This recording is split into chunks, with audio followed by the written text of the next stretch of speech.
বাংলাদেশের মধ্যে একটা ঐতিহ্যবাহী শহর কুমারখালী। কুমারখালী এমন একটা জায়গা, কুষ্টিয়া কুমারখালী বাংলাদেশের যদি সাংস্কৃতিক রাজধানী হয় তাহলে এই কুমারখালী হচ্ছে কুষ্টিয়া জেলার সাংস্কৃতিক রাজধানী, অর্থাৎ কুমারখালী বাংলাদেশের সাংস্কৃতিক রাজধানী।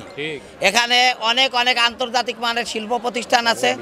তাছাড়া কুমারখালী থেকে অনেক ছাত্র কুষ্টিয়া সরকারি কলেজে পড়াশোনা করে, রাজবাড়িতে পড়াশোনা করে, আবার বাইরের অনেক ছাত্র কুমারখালী কলেজে পড়াশোনা করে।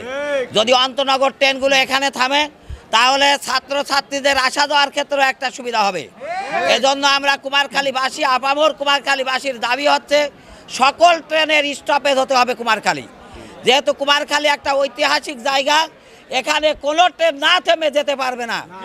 আর এই রুট থেকে যে ট্রেনগুলো উইথড্র করার ষড়যন্ত্র করা হচ্ছে, আমরা মনে করি একটা ষড়যন্ত্র। এই ষড়যন্ত্র নস্যাৎ করা হবে, প্রয়োজনে আরও কঠোর আন্দোলন করা হবে।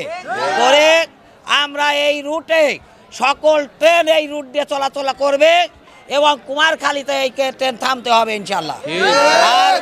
আর এই ট্রেনে এই রুটে আরও ট্রেন বৃদ্ধি করে ঢাকার সাথে কুমারখালীর যোগাযোগটাকে আরও সহজ করার জন্য আমরা প্রশাসনের কাছে, আমরা সরকারের কাছে জোর দাবি জানাই। ধন্যবাদ সবাইকে।